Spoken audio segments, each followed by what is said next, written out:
तो hello guys, आप सभी ने लास्ट पार्ट पर बहुत ही ज्यादा अच्छा प्यार दिखाया। हमने टारगेट 1000 लाइक का रखा था, लेकिन आपने उसे पूरा कर और भी ज्यादा पार करा दिया था, जो मुझे काफी ज्यादा अच्छा लगा। इस बार हम उसे बढ़ाकर 2000 लाइक बढ़ा देते हैं, जिसके बाद हम पार्ट 3 को अपलोड करने वाले हैं। तो इसलिए आप लोग सपोर्ट जरूर से कीजिएगा और वीडियो को लाइक जरूर से कीजिएगा। तो बिना किसी देरी के चलिए वीडियो को स्टार्ट कर देते हैं। स्टार्टिंग में हमें डंजन के बारे में दिखाते हैं, जहाँ उनका नेक्स्ट अपोनेंट जो की फाइनल बॉस ऑर्क होने वाला था, उसके शरीर पर एसेस और ग्रे स्किन से ढका हुआ था और उसके शरीर पर स्ट्रेंज रूइंस भी दिखाई दे रहे थे जो ग्लो कर रहे थे। उसके हाथ में एक खून से सना हुआ वेपन भी होता है, जो अभी भी उसके लास्ट विक्टिम का जो खून था उससे टपके जा रहा था। उस ऑर्क ने एक ओवरवेलमिंग ऑरा अलग ही दिखाई दे रहा था और ये फाइनल बॉस होने वाला था, जिसका नाम फ्रेंजाइड ऑर्क होता है। और देवयोन की पर्सपेक्टिव से हम देखते हैं पिछले बॉस डीमोनिक ऑर्क की शेयर पावर को देखने के बाद उसने इस डंजन को अंडर एस्टिमेट बिल्कुल भी नहीं किया। उसके चेहरे पर कोल्ड स्वेट टपक रहा होता है और उसे काफी ज्यादा डर लग जाता है, लेकिन उसके एक डिटरमाइंड स्टेप आगे बढ़ाया और सेंगयोन की तरफ देखने लगता है। सेंगयोन को देखते हुए वो कहने लगता है कि मैं पहले अटैक करने वाला हूँ,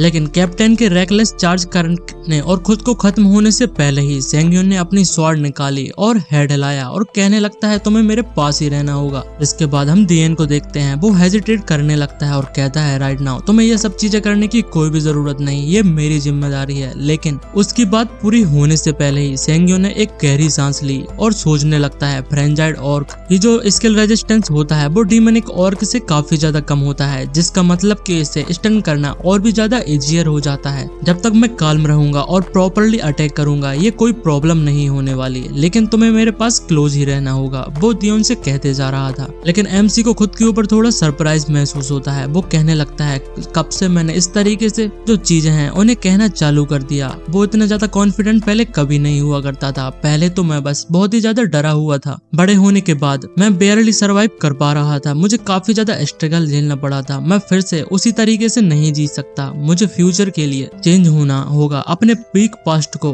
बदलना होगा और फ्यूचर में स्ट्रांग होना होगा, और उसके लिए मैं यहाँ पर अपनी ओवरवेलमिंग स्ट्रेंथ जो है उसे दिखाऊंगा। इसी रिजॉल्व के साथ सेंगयोन ने अपनी स्वॉर्ड को सामने ले आता है और फ्रेंजाइड ऑर्क के टॉर्सो पर अटैक कर देता है, जिससे बहुत ही ज्यादा गहरी चोट आ जाती है। बाउंड के साइज को देखते हैं जो कि उसके पेट से लेकर शोल्डर तक फैल चुकी होती है। बीस्ट बहुत ही ज्यादा जोरों से चिल्लाने लगता है। बिना हेजिटेशन के सेंगयोन ने अपनी स्किल को एक्टिवेट कर देता है, जो कि डीमोनिक स्मैश होता है। एक सॉफ्ट वेब की फोर्स ने ऑर्क को पूरी तरीके से हिट कर दिया था और वह काफी ज्यादा सरप्राइज हो गया था कि वो बिल्कुल भी नहीं हिलना पा रहा है और ये स्टंट 4 सेकंड का हो चुका था। और वो सभी से चिल्लाते हुए कहने लगता है कि जो मॉन्स्टर वो 4 सेकंड तक हिल नहीं पाएगा। बिना टाइम वेस्ट किए जो दियोन और उसकी टीम होती है वो आगे बढ़ने लगते हैं और दियोन सभी से कहता है कि हमें इसे एक ही बार में खत्म करना होगा, अपनी पूरी पावर का इस्तेमाल करो। बॉस के लिए ये कम्प्लीटली इमोबिलाइज होने के कारण वो बिल्कुल भी नहीं हिल पा रहा था और पूरी टीम ने रेस्टलेस ब्रेकिक्स उसके ऊपर अटैक करना चालू कर दिया और बीस्ट को उसकी स्ट्रेंथ दिखाने का मौका भी नहीं मिल पाया। और ऐसे ही एक ऑर्क अपनी असली पावर शो करने से पहले ही इसी तरीके से वो कोलैप्स हो जाता है और मारा जाता है। हम देखते हैं डंजन जो थी कंप्लीट हो जाती है। जैसे ही जो ऑर्क की मैसिव बॉडी थी वो जमीन पर गिरती है, सिस्टम की नोटिफिकेशन आ जाती है, कांग्रेचुलेशन तुमने फाइनल बॉस को डिफीट कर दिया है जो फ्रेंजाइड ऑर्क था, और साथ ही में तुमने इस रेड ऑर्क अल्टर डंजन को भी कंप्लीट कर लिया है। रिकॉग्नाइजेशन ऑफ फ्यूचर की एक ग्लिम्स के साथ जैसे ही फ्रेंजाइड ऑर्क का लाइफलेस बॉडी अपने खून में पड़ा हुआ था, पार्टी के कुछ मेंबर्स कहने लगते हैं क्या ये यहाँ पर जो डंजन था वो कुछ ज्यादा इजी नहीं था? मैंने तो अपने एक पॉइजन को भी यूज तक नहीं किया, ना ही मुझे किसी रिकवरी स्किल का यूज करना पड़ा। और एक और एडवेंचर मुस्कुराते हुए बोलता है देखो मैंने कहा था कि स्टन स्किल काफी ज्यादा अमेजिंग होती है, लेकिन कोई मेरी बात को मानने के लिए तैयार ही नहीं था। वहीं पोर्टर्स का एक ग्रुप आपस में ही बातचीत कर रहा था। वो कहते हैं सेंगयोन की तरफ देखते जाते हैं, क्या तुम्हें लगता है क्या उसके पास खुद का अपना गेट हो सकता है इन सारी चीजों को प्रैक्टिस करने के लिए? क्या मुझे उससे पूछना चाहिए? हाँ, मैं भी यही पूछने वाला था। एक और पोर्टर यही बातों को कहने लगता है। उनका टीम कैप्टन सरलाते हुए कहता है हाँ, ये दुनिया काफी ज्यादा फास्ट तरीके से बदलते जा रही है। लोगों को एटीट्यूड में इतनी जल्दी चेंज देखकर सेंगयोन थोड़ा डिजी फील होने लगता है और कहता है ये लोग इतनी जल्दी फ्लिप कर जाते हैं, ये तो मैं विश्वास ही नहीं कर सकता। मैं तो उनके लिए यहाँ पर कुछ करने की प्लानिंग भी नहीं कर रहा था। अभी हम देखते देखते हैं उसके आंखों के सामने सिस्टम नोटिफिकेशन आ जाती है जो उसे लेवल अप होने के लिए कांग्रेचुलेट करती है और बताती है तुमने एक D rank title overwhelming power effect को हासिल कर लिया है। और उसके इफेक्ट में हमें बताते हैं जो टाइटल होता है उसकी वजह से जो इफेक्ट है उसे 10% तक बढ़ा देता है। सेंग्यून डिस्क्रिप्शन को पढ़ता है और बताता है कि ये काफी ज्यादा सेटिस्फाइंग इफेक्ट है। वो बताता है कि किसी भी तुम जो बॉस लेवल या फिर उससे भी हायर लेवल के बॉस से फाइट करोगे तो तुम्हारी जो पावर है वो 10% तक ऑटोमेटिक बढ़ जाएगी। और साथ ही में उसका जो स्टन इफेक्ट था वो 4.4 सेकंड तक बढ़ चुका था। ये काफी ज्यादा क्रेजी था। वो कहने लगता है मेरी पास्ट लाइफ में मैं एक भी टाइटल को अर्न नहीं कर पाया था, लेकिन ये सोचकर उसका एक्सप्रेशन थोड़ा डार्क हो जाता है और कहता है इवन सो ये सब कुछ उसके कंपेयर्ड में कुछ भी नहीं है।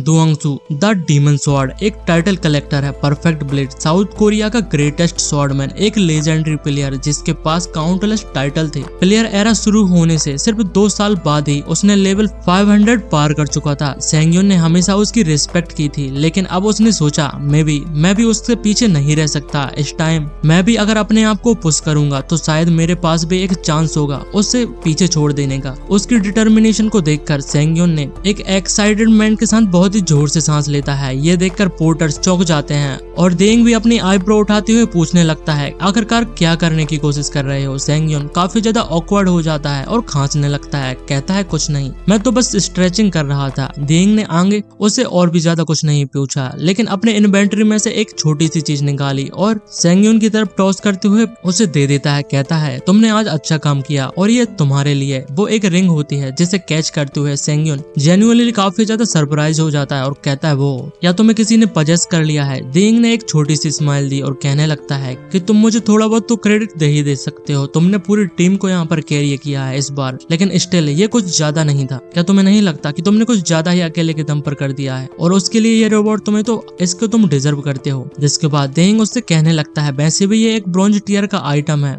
और इसे मैं खुशी खुशी किसी को भी दे सकता हूँ, इसमें कोई बड़ी बात नहीं है। अगर ये कुछ ज्यादा बड़ी लेवल का होता तो मैं तुम्हें बिल्कुल भी नहीं देता। और देंग हंसते हुए उससे कहने लगता है तुम्हें इसे रख लेना चाहिए, अगर कोई एक्सपेंसिव चीज होती तो तुम्हें पता है कि मैं इसे तुम्हें नहीं देने वाला था। लेकिन उसकी आंखों में एक साइलेंट छुपी हुई होती है और वो कह रहा था मैं तुम्हें इसलिए ये दे रहा हूँ क्योंकि अब ये शायद कभी हम लोग साथ में क्रॉस पाथ नहीं करने वाले, भले ही तुम्हें पसंद हो या ना पसंद हो, लेकिन तुम्हें ये चीज एडमिट करनी होगी। तुम अब हमसे कम्प्लीटली डिफरेंट वर्ल्ड में जा चुके हो और तुम हमारे साथ और भी ज्यादा डंजन रेड को नहीं कर सकते। अब सेंग्यून और देंग दोनों ही हंसते जा रहे थे और बातें करते जा रहे थे, तो उनके पीछे खड़ा हुआ जो ब्लॉन्ड हेयर मैन होता है उसकी नजर उन्हीं के ऊपर टिकी हुई थी। वो अपने लिप्स को काट कर अपनी आंखों में काफी ज्यादा गुस्से को भरा हुआ था। वो कहने लगता है उस बॉस्टर ने कुछ अपनी थोड़ी स्किल्स को क्या दिखाया, वो उसे ज्यादा केयर करने का लगता है। बस उसने कुछ अपनी स्किल्स को एक ही बार एक डंजन को क्लियर करने के लिए यूज किया है। मैंने उसके लिए इतने सालों तक सर्व किया है, मैंने हर वो काम किया है जो मुझे नहीं करना चाहिए था और ये मेरा रिवॉर्ड होना चाहिए था। ये तो अनफेयर है, ये कम्प्लीटली अनफेयर है। और उसके दिमाग में गुस्सा चढ़ता ही जा रहा था। उसके मन में एक कोल्ड मर्डरस थॉट आने लगता है और कहता है कि मुझे इन दोनों को ही मार देना चाहिए। बिना हेजिटेशन के उसने अपना फोन निकाला और एक नंबर डायल किया और वो उन्हें इन सारी चीजों के बारे में बताने लगता है। जिसके बाद सीन शिफ्ट होता है, हम एक प्लेस पर उसी ब्लॉन्ड बंदे को देखते हैं जो एक क्लब टाइप की जगह पर बैठा हुआ था और उसके सामने कुछ लोग थे। वो उन सभी को ये सारी बातें बताने लगता है और कहता है उसके पास एक आर्टिफैक्ट मौजूद होगा जिसने उसने मॉन्स्टर को बड़ी आसानी से स्टन कर मारा जा सकता है। मुझे नहीं लगता कि उसके पास कोई स्किल होनी चाहिए, उसने जरूर न जरूर किसी सीक्रेटिक आर्टिफैक्ट का यूज किया होगा। सामने वाले बंदे को यकीन नहीं होता, लेकिन तभी हम वहाँ पर एक ब्लॉन्ड हेयर वाली औरत को देखते हैं जो कि आई पैच वाले आदमी के करीब झुककर उसे सेड्यूली फुसफुसाते हुए कहने लगती है तुम उस लड़के के करीब तो नहीं हो ना? क्या तुम हो? वो तो देखकर ही एक लूजर की तरह लगता है। और वो हंसने लगती है। टिल्डा जो उस एक आंख वाले आदमी का नाम था हंसने लगता है और फिर सीधा खड़ा हो जाता है क्योंकि वो उस औरत को इम्प्रेस करना चाहता था, इसलिए उसने बिना हिचकिचाए उसे चिल्लाकर कहा अरे तुम जरा यहाँ पर सुनो, जो कि ब्लॉन्ड हेयर वाले बंदे से कह रहा था। जो बंदा था वो लड़का उसकी तरफ मुड़ता है, लेकिन उसके कुछ रिएक्ट करने से पहले ही हम देखते हैं एक ठंडी चमकती हुई तलवार उसकी साइड से निकल जाती है और उसे तो पहले कुछ समझ में ही नहीं आता, जिसके बाद उसे पता चलता है कि उसका जो बायां कान था वो कट कर टेबल के ऊपर गिर जाता है, जिससे काफी जोर से आवाज आती है। खून उसके सिर के साइड से फूटने लगता है और बहुत ही ज्यादा ब्लीडिंग होने लगती है। वो चीखता हुआ अपने घाव को पकड़कर बैठ जाता है। उसका पूरा शरीर यहाँ पर दर्द में कांपने लगता है, लेकिन एक आंख वाला जो बंदा था वो हंसता है और कहता है, तुम्हें क्या लगता है कि हम कौन हैं? हाँ, तुम्हें क्या लगता है कि हम तुम्हारे लिए काम करते हैं? और वो झुकता है और ब्लॉन्ड लड़के के आंसू से भरे चेहरे के ऊपर एक थप्पड़ मारने लगता है। फिर एक कोल्ड आवाज में कहने लगता है, तुम्हें लगता है कि हम तुम्हारे पर्सनल एरंड बॉय हैं जो तुम्हारे लिए काम करते हैं? और इतनी ज्यादा ऊंची आवाज में तुम हमसे बात कैसे कर सकते हो? जो लड़का था वो कांपने लगता है। उसकी आंखें डर से काफी ज्यादा चौड़ी हो जाती हैं। एक आंख वाला आदमी उससे कहता है कि अगर तुम्हारी हिम्मत कैसे हुई? अगर तुमने ये सारी चीजें की हैं तो तुम्हें उसका प्राइस तो चुकाना पड़ेगा। उसने टेबल के एक गिलास उठाया जिसमें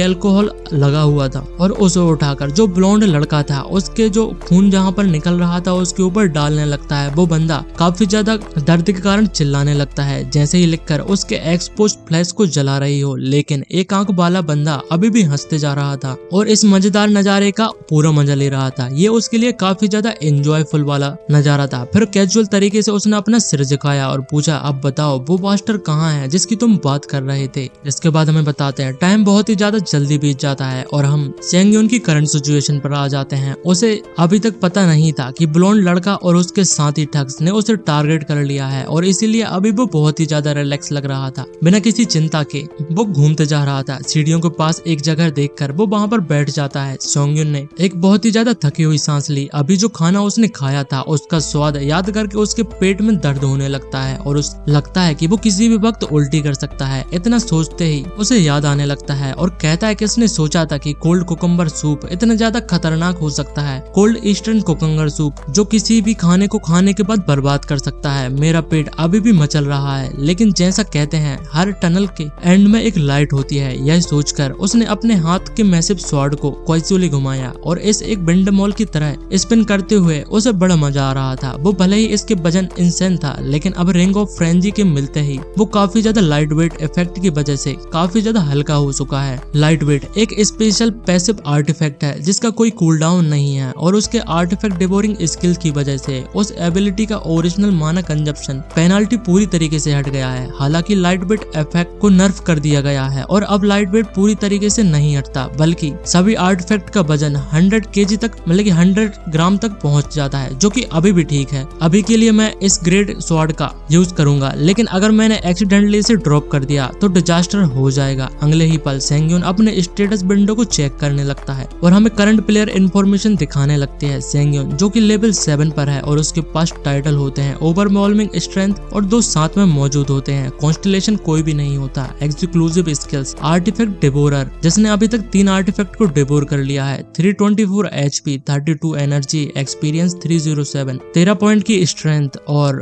12 पॉइंट का स्टेमिना, 12 पॉइंट की agility, magic power 10, luck 16, evasion 15 और डिफेंस 10 पॉइंट पर होता है। साथ ही में उसके पास अनएलोकेटेड स्टेट पॉइंट अभी 0 होते हैं। वो बताता है अपने करंट स्टेट को देखते हुए। सेंगयोन ने खुद को याद दिलाया कि मुझे कॉन्स्टेलेशन का ध्यान खींचना शुरू कर देना चाहिए। एक प्लेयर के पास सिर्फ एक ही कॉन्स्टेलेशन हो सकता है, इसलिए मुझे कैजुअली चूज करना होगा। अगर पॉसिबल हो तो मैं एक ऐसा कॉन्स्टेलेशन चाहता हूँ जो मेरे स्ट्रॉन्गेस्ट स्टेट यानी कि लक के साथ मैच कर सके। लेकिन फिर उसने एक छोटी सी सांस ली। फिलहाल मेरे पास और कोई आउटस्टैंडिंग स्टेट नहीं मौजूद है जो उन्हें अट्रैक्ट कर सकता है, लेकिन लगता है अभी के लिए मैं ट्रेनिंग पर फोकस करूंगा। यह सोचकर सेंगयोन धीरे से खड़ा हो जाता है। उसकी नजर आगे लगे काउंटलेस ट्रेनिंग डमीन पर टिकी हुई होती है और कहता है कि मुझे काम पर लग जाना चाहिए। 3 दिन बाद ऐसे ही ट्रेनिंग करके बीत जाते हैं और इस पर सेंगयोन एक अनफेमिलियर लोकेशन पर पहुंच जाता है जहां पर वो काफी ज्यादा थका हुआ भी लग रहा था। वो खुद की ही गाड़ी चलाकर वहां पर आया था। जैसे ही वो कार से बाहर निकलता है उसका चेहरा पूरी तरीके से पेल हो चुका था, जैसे कि वो किसी भी पल डेड ड्रॉप हो सकता है और कहता है मैं सच में यहाँ पर सोच रहा था कि मैं तो मर ही जाऊंगा। 3 दिन नॉन स्टॉप ट्रेनिंग और एक लॉन्ग ट्रिप मेरे लिए बहुत ही ज्यादा है, इसे मैं सहन नहीं कर सकता, लेकिन कम से कम मुझे एक न्यू स्किल तो मिल गया है, इसलिए यह बर्थ है, मैं इस बारे में ज्यादा नहीं सोचूंगा। यह कहते हुए सेंगयोन ने अपने शरीर को स्ट्रेच करना चालू कर दिया।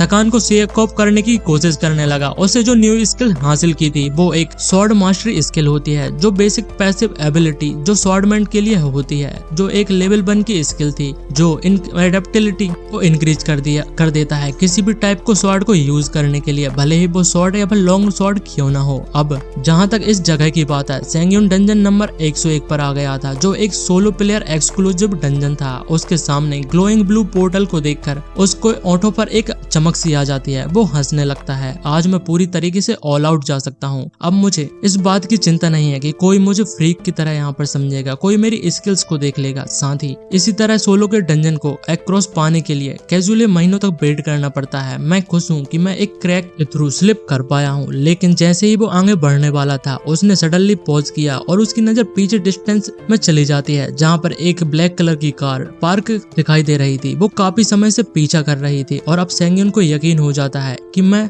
यकीन नहीं कर सकता कि उन्होंने मुझे डैम फॉरेस्ट तक फॉलो किया है। मुझे नहीं पता कि आखिरकार वो क्या चाहते हैं, लेकिन जो भी हो, मैं इसे डंजन के अंदर सेटल कर दूंगा। उसकी आवाज कोल्ड हो गई थी और उसके आंखों में एक डेंजरस चमक दिखाई देने लगती है। डंजन के अंदर डंजन नंबर 101 का एंट्रेंस एक बहुत ही बड़ा मैसिव केव की तरह लग रहा था, जो कि एक डार्क और ओमनिपियस पैसेज के अंदर एक तरीके से डीप स्ट्रेच कर रही होती है। ब्लू पोर्टल के बाहर निकलकर एक ग्रुप जो ठग्स कामली आगे बढ़ते जा रहे थे, उनके एक्सप्रेशन बिल्कुल भी समझ में नहीं आ रहे थे। ऐसा लग रहा था कि वो ब्लॉन्ड हेयर बालेट जो बंदा था, जो ट्रेडर था, उन्होंने किसी तरह इस जॉब को लेने के लिए कन्विंस कर लिया है। लेकिन जैसे ही वो आगे बढ़ने वाले थे, सेंगयून की आवाज उनके सामने गूंजने लगती है और वो कहता है, यह एक सोलो प्लेयर डंजन है, क्या मैंने यहाँ पर सही कहा? और ऐसा तो नहीं लगता कि तुम लोग लॉस्ट हो चुके हो, इसका मतलब कि तुम मेरे प्ले स्पेस में ट्रेस पास कर रहे हो। यह सुनकर जो उनकी गैंग होती है, उनका नाम रेड गैंग होता है, उनका लीडर थोड़ा सरप्राइज हो जाता है। उसकी नजर सेंगयून पर पड़ती है और उसने उसकी पोजर को ऑब्जर्व किया और लगा कि यह लड़का उनका ही इंतजार कर रहा था। लेकिन यह क्यूरियोसिटी जल्दी ही खत्म हो जाती है, क्योंकि वो लोग हंसने लगते हैं और कहते हैं, क्या तुम स्टूपिड हो या फिर कुछ और? क्या तुम पागल हो चुके हो? सेंगयून की नजर उन्हीं सभी लोगों के ऊपर टिकी हुई थी और बाकी सभी लोग सेंगयून की तरफ देखकर हंसने लगते हैं। पूरी गैंग हंसने लगती है। उनके एक्सप्रेशन साफ साफ दिखाई दे रहे थे कि वो एमसी के ही लिए आए थे और वो किसी भी बल उसे मारने के लिए तैयार है। लेकिन सेंगयून बड़ा काल्म रहता है। जैसे ही उन्होंने पूरी गैंग को अच्छे से देखा, उसे एहसास हो जाता है कि कुछ तो गड़बड़ है। ये लोग नॉर्मल डंजन रेड्स टीम तो बिल्कुल भी नहीं लग रहे। यही सोचकर उसने उन्हें एक लास्ट चांस दिया और कहता है, मैं इसे रिपोर्ट नहीं करूंगा, इसलिए तुम लोग यहाँ से जल्दी से निकल जाओ। उसकी आंखें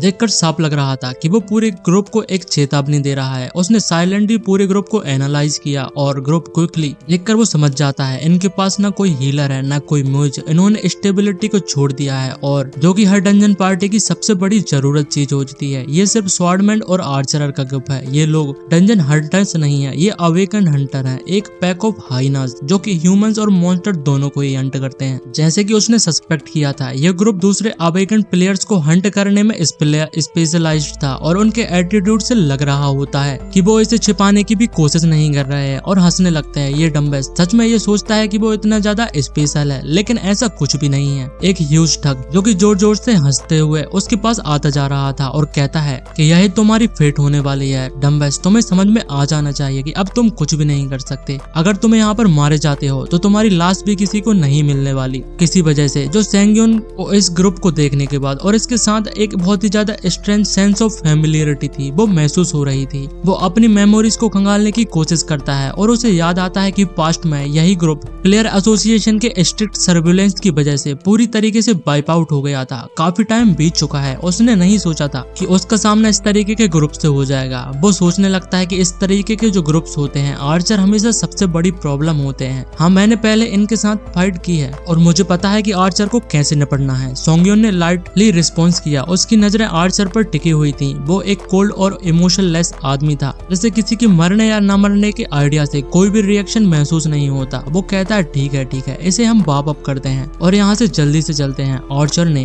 अपने बो का यूज करते हुए कह रहा होता है, लेकिन जैसे ही उसने बोलना खत्म किया, सेंगयून ने फिर से बोलना शुरू कर दिया और उसने बर्ड्स को पूरी तरीके से जो गैंग होती है उन्हें एकदम से चौंका देता है। वो कहता है, यही वजह है कि मैं तुम्हारा इंतजार कर रहा था। अगर मुझे 4 कॉप्स से छुटकारा पाना है तो इससे ज्यादा बेहतर जगह क्या हो सकती है। उसके चेहरे पर एक छोटी सी स्माइल भी नजर आ रही थी। ठग्स का चेहरा एकदम से सरप्राइज लग रहा था और उनके सामने जो बड़ा मैसिव ठग था, उसका चेहरा काफी ज्यादा गुस्से में आ जाता है और कहता है, तुम लिटिल पंक, क्या तुम्हें लगता है कि तुम हम सभी को यहाँ पर मार सकते हो? और वे काफी ज्यादा जोर से चिल्लाते हुए आगे बढ़ने लगता है। अटैक करने के लिए तैयार था, लेकिन जैसे ही वो चार्ज करने वाला था, जो एक आंख वाला बंदा था वो उसे अपनी तलवार की मदद से ब्लॉक कर लेता है और कहता है, जरा रुको, हमें इस चीजों को आसानी से अच्छे तरीके से करना चाहिए। उसकी आवाज काफी ज्यादा कोल्ड और कंपोज्ड लग रही थी। जो बंदा था वो ह्यूज ठग की आंखों में देखता है, उसकी आंखों में फ्रस्ट्रेशन काफी ज्यादा दिखाई दे रही थी। वो कहता है कि यही सबसे ज्यादा आसान तरीका है, मैं उसका गला पकड़कर उसे पूरी तरीके से तोड़ देने वाला हूँ। और सेंगयोंग अभी भी उसके ऊपर हंसते जा रहा था। उसके लाडबर्ग उसे प्रोवोकेशन के लिए भरे हुए थे और वो कहने लगता है, गुड बॉय, अपने मास्टर की तुम बात सुनो, बिल्कुल एक डॉग की तरह। और हंसते जा रहा था और कहता है, टाइम वेस्ट मत करो, सभी लोग एक साथ मेरे ऊपर अटैक करो। तो जो वो बंदा होता है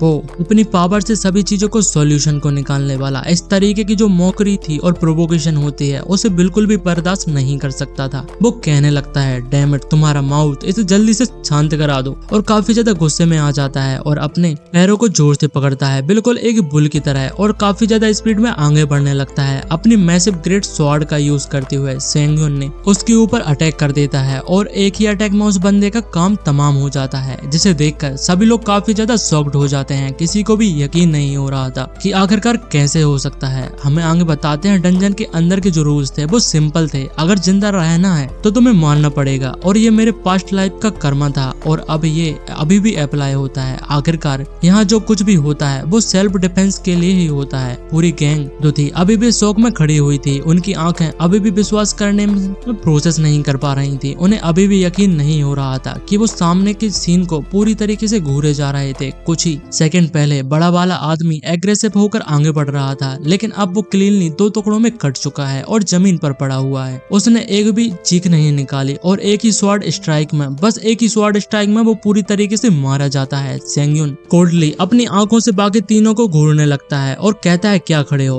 क्या तुम लोग साथ में अटैक नहीं करने वाले? अगर ऐसा ही चलता रहा तो एक एक कर सभी लोग मारे जाओगे। कोई हेजिटेशन नहीं थी। बाकी जो तीनों लोग थे तुरंत उससे अपना डिस्टेंस बनाने लगते हैं। उसकी लेवल को, स्ट्रेंथ को देखकर उन्हें समझ में आ जाता है अगर सेंगयोन के पास में रहे तो वो लोग मारे जा चुके होंगे। अपने एक्सपीरियंस का यूज करते हुए उन्होंने क्विकली स्ट्रेटेजी को एडजस्ट किया और भागते हुए ब्लू हेयर्ड वाले बंदे ने ऑर्डर दिया, हमें कवर करो जब तक हम रिस्पॉन्स करते हैं। आर्चर ने जवाब दिया, ठीक है, लेकिन उसका दिमाग कंफ्यूज हो रहा था। उसने सेंगयोन को, उसने सानहो को मार डाला था, जो कि बिग मैन का नाम होता है। भले ही वो इडियट था, लेकिन सेंगयो की लेवल 100 होती है और ये लड़का तो अभी अभी अवेकेंट हुआ है। ये क्या चल रहा है? उसे कुछ समझ में नहीं आता कि आखिरकार ये बंदा अपने लेवल के, इतने ज्यादा हाई लेवल के बंदों को कैसे मार सकता है। आर्चर कुछ समझ पाता। इससे पहले हम सेंगयोन की तरफ देखते हैं। उसने अपनी ग्रेट स्वॉर्ड को स्पिन करना शुरू कर दिया। उसकी हैवी ब्लेड हवा में ही हेलीकॉप्टर की तरह काम कर रही थी और पूरी तरीके से हर जगह पर ब्लेड घूमने की आवाज आने लगती है और उससे निकलने वाली जो शार्प विंड होती है, उन सभी को देखकर सभी लोगों की रूह कांप जाती है। और आगे जो सेंगयोन था सभी को टीज करने लगता है और एक छोटी सी स्माइल देता है और कहता है, अरे आगे कहाँ भाग रहे हो, तुम सभी लोगों को मुझसे एक साथ फाइट करना चाहिए।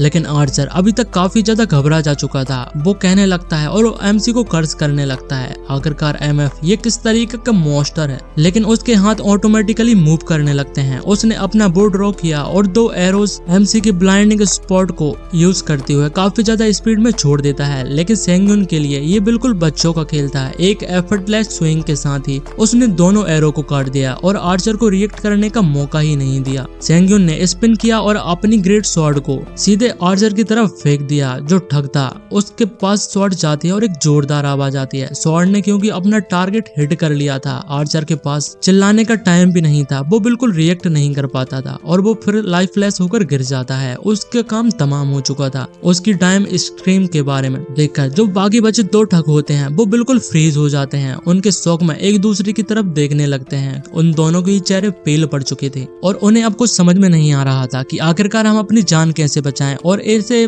मारे कैसे। उन्हें समझ में नहीं आ रहा था कि हमें क्या करना चाहिए। तभी जो ऑरेंज हेयर बालों वाला बंदा था उसे कुछ भी चीजें विश्वास करने लायक दिखाई नहीं दे रही थी। वो डिसबिलीव में चिल्लाने लगता है कि आखिरकार ये बंदा कौन है। लेकिन ब्लू हेयर वाले बंदे जो था अभी भी अलग अलग तरीके के जो थॉट्स थे वो उन्हें प्रोसेस करने लगता है। उसकी शार्प गेज अभी भी सेंगयोन पर टिकी हुई होती है और खासकर इस फैक्ट पर कि वो उसके पास अभी कोई वेपन मौजूद नहीं है। उसने अपनी ग्रेट स्वॉर्ड फेंक दिया है, इसका मतलब अभी उसके पास कोई वेपन नहीं है और ये परफेक्ट चांस है अटैक करने का। उसके कमांड पर दोनों ही बंदे एक साथ चार्ज करने लगते हैं। सेंगयोन भी आगे बढ़ता है अपनी ग्रेट स्वॉर्ड को उठाने के लिए, जो अभी आर्चर के कॉप्स पर फंसी हुई होती है। सभी लोगों के बीच में रेस शुरू हो जाती है। लेकिन जैसे ही उसने अपनी उंगलियों की मदद से स्वॉर्ड को छुआ, दोनों ठग्स की ब्लेड उसकी तरफ काफी तेजी से बढ़ने लगते हैं और दोनों ने एक साथ स्लैश कर दिया था। आवाज आती है लेकिन स्टील से टकराने की आवाज वहां पर आने लगती है, ना कि यहाँ पर फ्लैश से कटने की आवाज गूंजती है। और जिसके बाद हम देखते हैं वहां पर जो फ्रेश ब्लड था वो पूरी जमीन पर गिर जाता है, लेकिन ये ब्लड सेंग्यून का नहीं था, ये आर्चर के कॉर्प्स का था, क्योंकि ठीक उसी मोमेंट पर सेंग्यून ने अपनी स्वॉर्ड को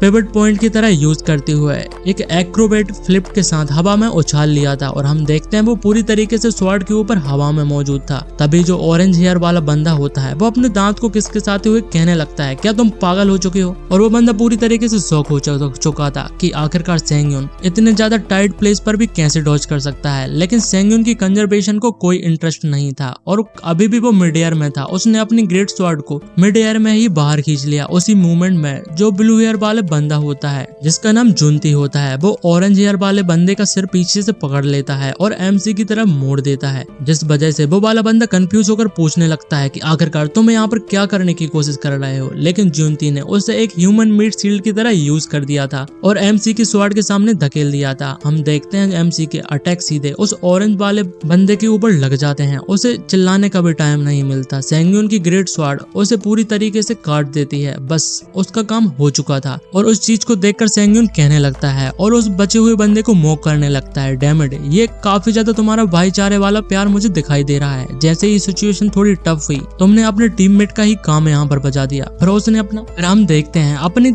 एमसी जो होता है वो थोड़े एसॉल्ट को रोक देता है और कैजुअली उस बंदे से कहने लगता है, तुम लोग ऑर्गन बेच रहे थे, क्या मैंने यहाँ पर सही कहा? जिनकी आंखें थोड़ी नैरो हो जाती हैं और एमसी हंसने लगता है और कहता है, हाँ, ऐसे लोगों का दूसरे लोगों पर ट्रस्ट होना इम्पॉसिबल है। तो जरा मुझे गेस करने दो, तुम्हारा रियल गोल अवेकनिंग माना स्टोन था, ऑर्गन्स के थ्रू तुम उसे यहाँ पर पाना चाहते थे, क्या मैंने यहाँ पर सही कहा? और उस सेकंड में उनका जो एक्सप्रेशन था वो पूरी तरीके से बदल चुका था। सेंग्यून ने तुरंत कैच कर लिया और कहता है, क्या मैंने यहाँ पर सही कहा था? फिर भी जो जुनते था वो अभी भी हंसने लगता है और कहता है, तो क्या अगर तुम्हें पतल चुका होगा, लेकिन लिटिल पंग तुम यहाँ पर कुछ भी नहीं कर सकते। जैसे ही उसके शब्द उसके मुंह से निकलते हैं जुनते अपनी पूरी पावर के साथ अपनी स्वॉर्ड को सेंग्यून की तरफ कर देता है और उसकी चोस्ट की तरफ एम करते हुए आगे बढ़ने लगता है और उसके चेहरे पर एक काफी ज्यादा जो विक्टोरियस जो ग्रिन थी, मतलब की हंसी होती है, वो साफ साफ दिखाई दे रही थी। लेकिन जब ब्लेड सेंग्यून के फेस से बेयरली 5 सेंटीमीटर दूर होती है तो वो अचानक से रुक जाता है। आगे बढ़ने में उसे काफी ज्यादा प्रॉब्लम हो रही थी क्योंकि एमसी ने अपनी स्किल स्टन का यूज कर दिया था जो कि उस बंदे के ऊपर पहले ही कर दिया था। एक ऐसी सिचुएशन को देखकर जहां पर जुन अपनी बॉडी को मूव नहीं कर पा रहा था वो काफी ज्यादा शॉक्ड हो जाता है और कहता है कि आखिरकार मेरी बॉडी के साथ क्या हुआ। अगले 4.4 सेकंड के लिए वो बिल्कुल भी मूव नहीं कर पाएगा। वो कम्प्लीटली पैरालाइज हो चुका था, जैसे कि वो एक स्टैच्यू बन गया हो। सेंग्यून ने अपने एक स्टेप आगे बढ़ाया और कहता है कि जरा तुमसे मुझे एक चीज पूछने को दो। और वो कोल्ड आवाज में जुन की जो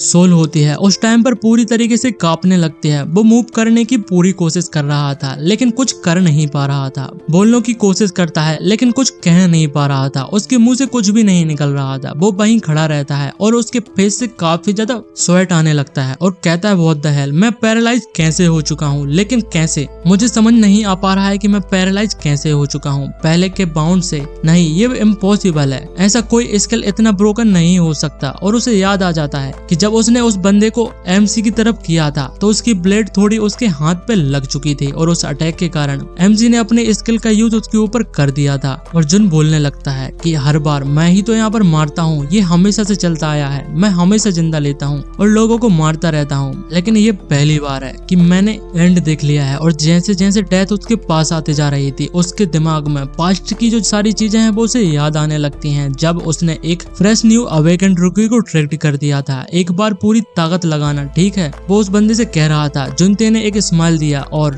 उस बंदे के शोल्डर पर हाथने लगता है और कहता है, तुम्हारे साथ हम कुछ भी कर सकते हैं, मैं तुम पर ट्रस्ट करता हूँ ब्रो, तुम्हें भी हमारे ऊपर भरोसा करना चाहिए। रुकी जो अवेकन था उसने भी एक स्माइल दिया और वो कहता है कि मुझे भी तुम लोगों के ऊपर पूरा भरोसा है, लेकिन उसे इन सारी चीजों के बारे में कुछ भी नहीं था। और एक और मेमोरी, एक यंग रुकी, उसका फेस जो कि पूरे ब्लड से कवर होता है, जो डर से कांप रहा था, उसकी आंखों में आंसू दिखाई दे रहे थे, जो कि खून के साथ मिक्स होते जा रहे थे। वो जुन की तरफ देखता है और कहता है क्यों, आखिरकार तुमने मेरे साथ ऐसा क्यों किया। उसकी वॉइस काफी ज्यादा लड़खड़ा रही होती है और कहता है प्लीज मुझे मत मारो, मैं कुछ भी करने के लिए तैयार हूँ जो लोग तुम कहने वाले हो। लेकिन हम अब प्रेजेंट में वापस आ जाते हैं। जुन का पूरा बॉडी अनकंफर्टेबली तरीके से कांप रहा होता है। सेंग्यून ने उसे देखा और फिर छोटी सी स्माइल दी और कहने लगता है क्या हुआ, तुमने ये खुद एक्सपीरियंस किया था, क्या मैं यहाँ पर गलत बोल रहा हूँ। अब तुम्हें डर लग रहा है क्योंकि तुम्हारी बारी आ चुकी है, लेकिन जब तुम्हें दूसरों के साथ करने में मजा आता था तब तुम्हें कोई भी फीलिंग नहीं आती। टाइम बीत जाता है और सेंग्यून एक स्मॉल स्ट्रीम के पास बैठा था, केयरफुली अपनी स्वॉर्ड को साफ कर रहा था।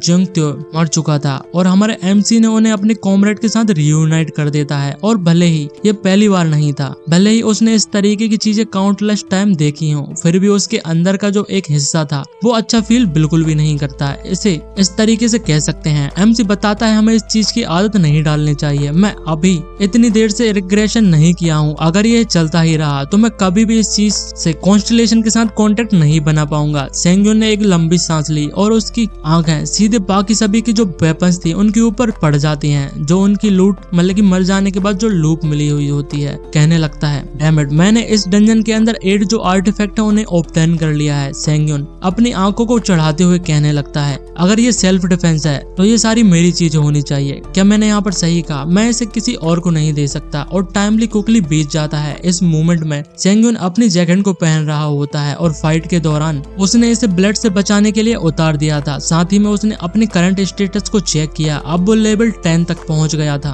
और उसके कंज्यूम आर्टिफैक्ट की टोटल संख्या 11 हो चुकी थी। उसकी लाइफ जो पॉइंट थी वो 400 तक पहुंच जाती है। एनर्जी 50 और एक्सपीरियंस 12 पर मौजूद होते हैं। स्टेटस विंडो को देखकर सेंग्यून के एक्सप्रेशन थोड़ा कॉम्प्लिकेटेड हो चुके थे और कहता है काश मैं इस सिचुएशन में ना पड़ता और इस सिचुएशन से बच सकता। लेकिन रिजल्ट को देखते हुए वो कहने लगता है कि ये भी कुछ कम नहीं है। ये उसे अच्छा लगा, कम से कम आर्टिफैक्ट कंज्यूम करने से मैं फैट तो नहीं हुआ, लेकिन फिर भी सिर्फ उसको स्टेटस को देखकर वो कहने लगता है क्या इसका मतलब ये नहीं है कि मैं लेवल 50 के प्लेयर जितना स्ट्रांग हो चुका हूँ। मुझे वापस आए कितना टाइम हो चुका है, मेरी ग्रोथ रेट सच में इंसेन हो चुकी है। वो एक स्काई रॉकेट की तरह बूस्ट होती जा रही है। और इसी के साथ वो अपने कोट की जैकेट में हाथ डालता है और एक रिंग निकालता है। ये एक सिल्वर टीयर का आर्टिफैक्ट रिकवरी रिंग होता है। इक्विपमेंट एक रिंग टाइप होती है, स्पेशल इफेक्ट रिकवरी होता है और 10 पॉइंट माना कंज्यूम करने के बाद उसे तुम किसी भी तरीके के एबनॉर्मल स्टेटस को अलग कर सकते हो और इंस्टेंटली रिमूव कर सकते हो। और अगर तुम इसे अगले मिनट में फिर से यूज करते हो तो माना कंजम्पशन रेट डबल हो जाएगा। ये आइटम को देखकर जो एमसी द सरप्राइज हो जाता है और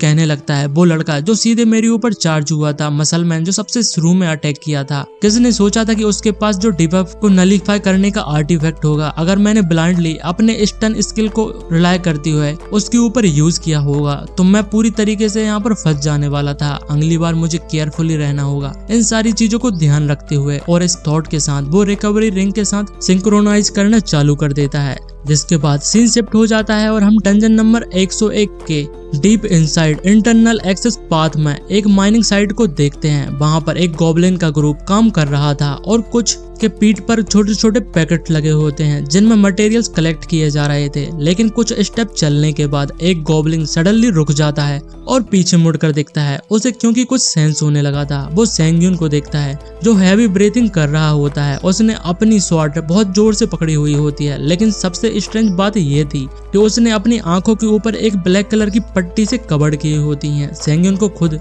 भी लग रहा होता है कि अब वो सच में करने जा रहा है। वो एब्सोल्युटली इंसान है। उसके पास क्योंकि कोई चॉइस नहीं होती है। लकी डे टाइटल पाने की रिक्वायरमेंट है। प्लेयर्स को 500 मॉन्स्टर को आंखें बंद कर मारना होगा। दूसरी तरफ गॉब्लिन्स सेंग्यून को स्ट्रेंज बिहेवियर को देखकर काफी ज्यादा हेजिटेट कर रहे होते हैं। वो तुरंत अटैक नहीं करते। चलो भी, ये मॉन्स्टर अभी अटैक क्यों नहीं कर रहे हैं? इसे देखकर जो एमसी था वो बहुत ही ज्यादा फ्रस्ट्रेशन के कारण कहने लगता है और कहता है सचमुच गॉब्लिन को देख पाना मेरे लिए बिल्कुल इम्पॉसिबल के समान हो चुका है। पट्टी के कारण उसे कुछ समझ में नहीं आ रहा है। उसकी हालत को देखकर हम गॉब्लिन को देखते हैं जो काफी ज्यादा एक्साइटेड हो जाते हैं और उनके मुंह से लार टपकने लगती है और उनकी एक्साइटेडमेंट और भी ज्यादा बढ़ जाती है। वापस सेंग्यून के पर्सपेक्टिव में हम देखते हैं उसने सडनली अपना सिर थोड़ा सा ऊपर उठाया और हवा में कुछ महसूस करने लगता है और कहता है मैं उन्हें फील कर सकता हूँ। मुझे एयर फ्लो की सेंस करना होगा और अपने आसपास की हर चीज को केयरफुली सुनने की कोशिश करना होगा। काफी ज्यादा फोकस करने के बाद मुझे इस हाईलाइटेड स्टेज को अवेयरनेस को मेंटेन करना होगा।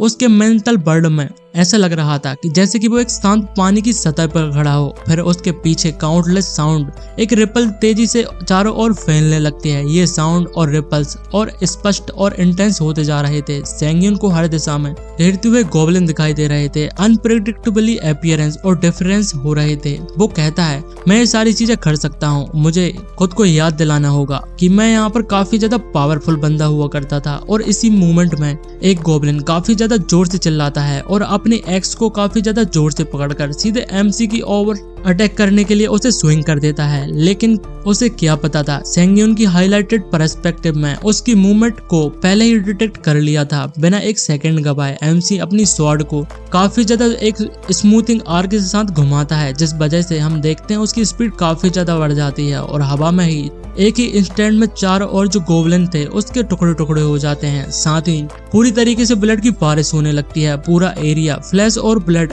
के बड़े बड़े टुकड़ों से भरा जाता है। और फिर भी सेंग्यून को डिस्गस्टिंग महसूस होने की बजाय लगभग उसे और भी ज्यादा एक्साइटेडमेंट होते जा रही थी। उसे ये अच्छा लगने लगता है और कहता है, ये मुझे काफी ज्यादा अच्छा लग रहा है। और वो हंसते जा रहा था। तभी एक लाइट को देखते हैं जो कि सीधे एमसी की ओर आने जा रही थी। सीधे उसके सिर को निशाना बनाने की कोशिश कर रही थी। एक ऑर्डिनरी पर्सन के लिए रिएक्ट करने का टाइम नहीं होता, लेकिन हमारा प्रोटैगनिस्ट नॉट अ चांस। जैसे ही वो एरो उसकी रिसेप्शन की रेंज में आता है, सेंग्यून एक ही झटके में अपने हाथ ऊपर उठाता है और उस एरो को मिड एयर में ही कैच कर लेता है। फिर उसे एक मोशन के साथ ही टुकड़ों में तोड़ देता है। दूर खड़ा गॉब्लिन आर्चर इस चीज को देखकर काफी ज्यादा घबरा जाता है और उसे पसीना आने लगता है और उसे काफी ज्यादा गुस्सा भी आ रही थी। वापस हम सेंग्यून को देखते हैं। उसकी प्रिस्क्रिप्शन हर दिशा में और भी ज्यादा बढ़ती जा रही थी, जिससे वह डार्कनेस में छिपे हुए काउंटलेस पेयर्स ऑफ आई को सेंस कर पा रहा था, जहां पर काफी ज्यादा गॉब्लिन्स मौजूद होते हैं। फिर भी उसे कोई डर महसूस नहीं हो रहा था।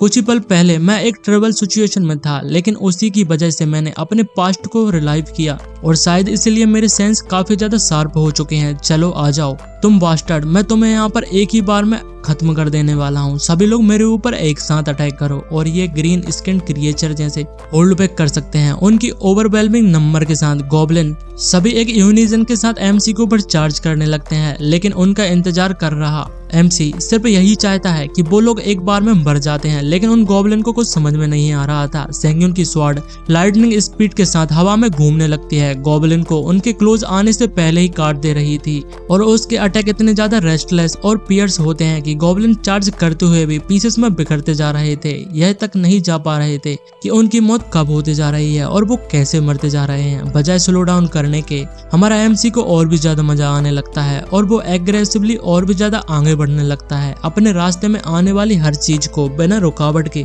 और बिना किसी हेजिटेशन के काटते जा रहा था। सिर्फ एक गॉब्लिन जो पीछे रह गया था, उसने ये सब देखा। वो वहीं पर डर के कारण फ्रोजन हो जाता है और अपने कॉमरेड को इंस्टेंट में करते हुए देखकर उसे अपने चेहरे पर साफ साफ टेरर दिखाई देने लगता है। लेकिन भागने की बजाय वह सोचने लगता है उसे अपने मरे हुए भाइयों के साथ आफ्टर लाइफ में ज्वाइन करना होगा। अपने आगे के मॉन्स्टर के ग्रुप को टेम्पररी वाइप आउट करने के बाद सेंग्यून फाइनली एक मूवमेंट के लिए रुक जाता है। उसकी स्वॉर्ड का टिप भी अभी भी हीट और स्मोल्डर कर रहा होता है। वो पूरी तरीके से गॉब्लिन्स की जो ब्लड है उससे भरी पड़ी हुई थी और उसमें से खून टपकते ही जा रहा था। उसके आसपास का जो सीन था वो बिल्कुल स्लॉटर हाउस के समान दिखाई दे रहा था और वो कहता है हर मॉन्स्टर का सैक्रिफाइस सेंग्यून की ग्रोथ को फ्यूल लगाने के समान बन चुका है। तभी उसकी आंखों के सामने एक नोटिफिकेशन पॉपअप होता है जो उसे लेवल अप करने के लिए कांग्रेचुलेशन देता है। साथ ही में उसने लकी डे का डी रैंक का टाइटल था उसे भी ऑब्टेन कर लिया था। ये अनाउंसमेंट सुनकर सेंग्यून अपने ब्लाइंड फोल्ड को उतार देता है और कहता है अब इसकी कोई भी जरूरत नहीं और मुझे ऐसा नहीं लगता कि मैंने कुछ ज्यादा ही कर लिया है। उसने फिर अपने न्यूली एक्वायर्ड टाइटल को चेक करने के लिए यहाँ पर स्टेटस विंडो को ओपन कर लेता है। लकी डे जो कि डी रैंक का टाइटल है वो परमानेंट लक को 20 पॉइंट तक बढ़ा देता है। सेकेंडरी इफेक्ट, इस टाइम जब तुम एक मॉन्स्टर को डिफीट करोगे जो कि सेम टाइप का होगा, तुम्हारा लक स्टेट पॉइंट 1 से बढ़ता जाएगा और मैक्सिमम इंक्रीज पॉइंट 10 तक ही हो सकता है। टाइटल का डिस्क्रिप्शन पढ़ने के बाद प्रोटैगनिस्ट हंसने से बिल्कुल भी नहीं रुक पाता और वो हंसने लगता है और कहता है फाइनली मेरे सारे टाइटल्स गैदर हो चुके हैं जिनकी मुझे जरूरत थी। इसी बीच कमोशन से अट्रैक्ट होकर एक नया ग्रुप ऑफ गॉबलिन्स उस एरिया में पहुंच जाता है। लेकिन जैसे ही वो पहुंचता है उनकी नजर अपने फॉलन किन के ऊपर पड़ जाती है, जिनके लिम्स और बॉडी सिर्फ टुकड़ों में ही दिखाई दे रही थी, जो हर तरफ फैले हुए थे। उनके इस सीन को देखकर रोंगटे खड़े हो जाते हैं, लेकिन रिट्रीट करने के बारे में सोचने से पहले ही सेंगिन उनके सामने खड़ा हो जाता है और एक ईविल स्माइल देता है और हंसते हुए कहता है कि मैं इस अपॉर्चुनिटी को वेस्ट में नहीं जाने दे सकता। मेरे स्टेट्स, तुम कहाँ जा रहे हो? और ये तो डायरेक्टली मेरे लीप ऑफ वॉक करने के समान हो चुका है। ब्लड में डूबा हुआ उसका चेहरा एक ब्लड थ्रस्टी एग्जीक्यूशनर जैसा लग रहा होता है, जैसे कि उसके सामने कोई बच्चा आ गया हो। स्लॉटर किए जाने वाले गॉबलिन्स भी अपना टेरर सरपराज नहीं कर पा रहे थे। वे अपने ब्लेज के आग लगने जैसे चिल्लाने लगते हैं। टाइम क्विकली बीत जाता है और अनफॉर्चुनेट गॉबलिन जो लेट पहुंचे थे सभी अपने कॉमरेड के साथ आफ्टर लाइफ में जा चुके थे। जहां तक सेंग्यून की बात है, वह इतना ज्यादा थ्रिल्ड हो चुका था, उसकी पूरी बॉडी थ्रिल्ड के कारण कांपने लगती है और कहता है मेरा लक स्टैट इस टाइटल से 30 तक बढ़ चुका है। ये तो मोस्ट प्लेटिनियम रैंक टाइटल्स के बराबर या पर उससे भी ज्यादा बेटर हो सकता है। ये तो 500 मिलियन नहीं, शायद 1 बिलियन की वैल्यू के भी ऊपर होगा इस लाइफ टाइम में। फाइनली मैं एक हाउस को अफोर्ड कर पाऊंगा। उसने प्योर एक्साइटेड मैन, जो कि उसे इतनी ज्यादा हो चुकी थी, वो चिल्लाने लगता है। लेकिन तभी एग्जैक्टली उसी मोमेंट पर हम देखते हैं उसके पीछे एक क्रिम्सन एक स्पेक्टिकल क्रैक अपीयर होने लगता है। वॉयलेंट लाइटनिंग के साथ क्रैक और भी ज्यादा बड़ा होता जाता है। साथ ही में उसकी आंखों के सामने एक नोटिफिकेशन पॉपअप होता है, जो स्पेस थी तुम्हारे आजू बाजू के वो फेड होने लगी है। सेंगिन को कोई वार्निंग की जरूरत नहीं थी, वह पहले से ही फील कर चुका था कि उसके पीछे स्पेस में डिस्टरबेंस हो रही है। उसके एक्सप्रेशन इंस्टेंटली शिफ्ट हो जाते हैं और वह तेजी से घूमकर देखने लगता है कि आखिरकार क्या हो रहा है, और कोल्ड स्वेट उसके चेहरे से टपकने लगती है। वह कहता है कि ये तो काफी ज्यादा इंटरेस्टिंग है, और जो डर उसके चेहरे पर पहले दिखाई दे रहा था वो पूरी तरीके से गायब हो चुका था। उसके सामने एक new series of notification appear हो जाती है। 3 कॉन्स्टेलेशन जिन्होंने तुम्हारे ऊपर इंटरेस्ट लिया है वो अपीयर हो चुके हैं। एक कॉन्स्टेलेशन डायमेंशनल रूइन क्लीनर जो दूसरे के ऊपर मिसफॉर्चून लेकर आता है। दूसरा कॉन्स्टेलेशन ग्रांड प्योगरर ऑफ वॉइड जो कि डिस्ट्रक्शन लेकर आता है, जो कि मिस्टीरियस नेचर और विशेष से कन्वर्ज है। और तीसरा गॉडेस ऑफ लक जो तुम्हें देखकर काफी ज्यादा स्माइल कर रही हैं और वो तुम्हें देखकर काफी ज्यादा खुश हैं। इसी मोमेंट पर तीनों कॉन्स्टेलेशन की फिजिकल मैनिफेस्टेशन सेंग्यून के सामने आकर खड़ी हो जाती है। पहला था डायमेंशनल रूइन क्लीनर, एक ग्रोटोट्यूक एंटिटी, एक जायंट इंसेक्ट की तरह है, लेकिन उसके पास विंग्स और काफी बड़ी टेल भी होती है। दूसरा grand viewer of the void, mystery से पूरी तरीके से भरा हुआ और एक वाइट रोब पहने हुए बंदा, उसकी प्रेजेंस में एक अलग ही ऑरा दिखाई दे रहा था, जो कि साफ समझ में आ रहा था इस बंदे के सामने कोई भी नहीं टिक सकता। और आखिरकार गॉडेस ऑफ लक दिखाई दे रही थी, जो कि ओवरवेलमिंग ब्यूटीफुल फिगर के साथ होती है, जो किसी की भी सोल को पकड़ने के लिए अपनी एक लुक ही काफी होती है।